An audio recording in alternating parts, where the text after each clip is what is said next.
Thank you very kindly, Reverend Menchel. Not always comfortable hearing people say nice things about me, but I will say when it comes from Reverend Menchel, I trust it. Nearly 16 years ago, our next speaker made, well, I don't know, a questionable choice.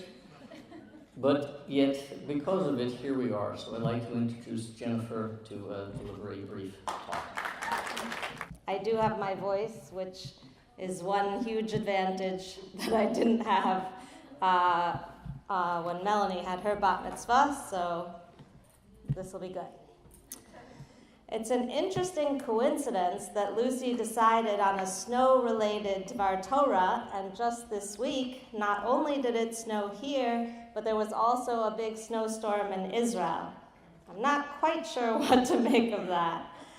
But it really is appropriate that the theme of Lucy's bat mitzvah should be snow, as snow figured rather prominently in her birth.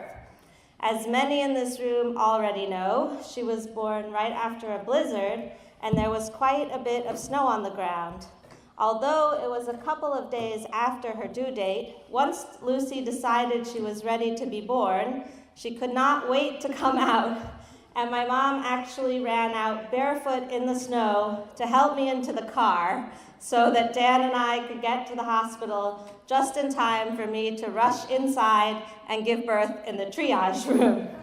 So Lucy, you should thank Grandma Judy for risking frostbitten toes for you if you haven't already. Anyway, Lucy's been bringing that same enthusiasm to life ever since. Sometimes it takes her a little time to warm up, but once she gets going, she has laser-like focus and incredible persistence, and nothing comes between her and her goal. I would like to talk a little bit about Lucy's names and namesakes today. As Rabbi Menchel already alluded, Lucy's Hebrew name is Leora. So in English, she's Lucy Amabel, and in Hebrew, Leora Miriam. Leora means light in Hebrew, and Lucy means light in Latin. Lucy came into our lives in the darkest part of winter, and she's been brightening our lives ever since. She was a happy baby who has grown into the shining young woman we see here today. Lucy's Hebrew name, Miriam, which again Rabbi Menchel already alluded to, we chose for two reasons. First, Lucy was born on Shabbat of Parshat Shmot, where we read the beginning of the story of Exodus, and Miriam plays an important role in this story. Second, we wanted to name Lucy after my grandmother Mabel, whose Hebrew name was Masha, which is, luckily, a Yiddish nickname for Miriam. Lucy's middle name in English is Amabel, which is so often mistaken for Annabelle that sometimes I regret it, but it means lovable, which is self-evident in this case. Amabel is also a variation of the name Mabel, so that she could be named after Grandma Mabel in both English and Hebrew. Both Grandma Mabel and Miriam in the Torah were strong, independent women who cared deeply about the continuity of the Jewish people. According to the Midrash, when Amram, Miriam's father, saw that Paro was throwing the Jewish boys into the Nile River, he said, "Why bring children into the world for nothing?"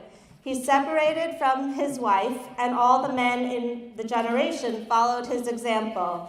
His daughter, Miriam, said, "Father, your decree is worse than Pharaoh's. He only decreed against the males, but you've decreed against the males and the females. He only decreed death in this world, and you've decreed death both in this world and in the next. Paro is evil, and there's a good chance that his decree will not come to fruition, but you are righteous, so surely your decree will come about." Amram listened and reunited with his wife, and all the men followed his example and reunited with their wives. Soon after, Amram and Yocheved had Moshe, Moses, Miriam's younger brother, who would become the greatest prophet and leader the Jewish people had ever known. Thus, the Talmud gives Miriam credit for saving the Jewish people, since without her, Moshe would never have been born. Grandma Mabel was also committed to the continuation of the Jewish people. She sent her children, including your Grandpa Stuart, Lucy, I see you over there, to Jewish day school, and helped make it possible for me and my sister to also go to Jewish day school. Without Grandma Mabel, Lucy, you would probably not be growing up in an Orthodox home and attending Yeshiva Har Torah, the school that we love so much, today. Miriam made it possible for the Jewish people to leave slavery in Egypt and re-enter the land of Israel where they belonged. In modern times, Grandma Mabel was devoted to the state of Israel and president of her local Hadassah chapter, which supported many hospitals, schools, and other causes in Israel. Miriam traveled with Bnei Yisrael in the desert right up until the day she died. Grandma Mabel traveled to Israel, the Soviet Union, Italy, and other far-flung places late in life, and your Grandpa Stuart described her as curious, fearless, and always willing to try new things. She was active and independent right up to the end of her life. Miriam was a prophetess. As much as I loved Grandma Mabel, I don't believe she had the gift of prophecy, unless there's something my father hasn't told me. But one area in which Grandma Mabel may have outshone Miriam was in her amazing homemade chocolate chip cookies, which she used to send from New York to us in California, wrapped in wax paper and packed into a tin.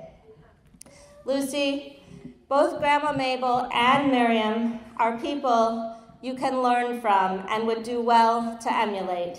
My bracha for you as you enter Jewish adulthood is that you continue to be our lovable light, and that, like your namesakes, you always have the courage to stand up for your beliefs and the flexibility to be open to new experiences, ideas, and adventures. I love you.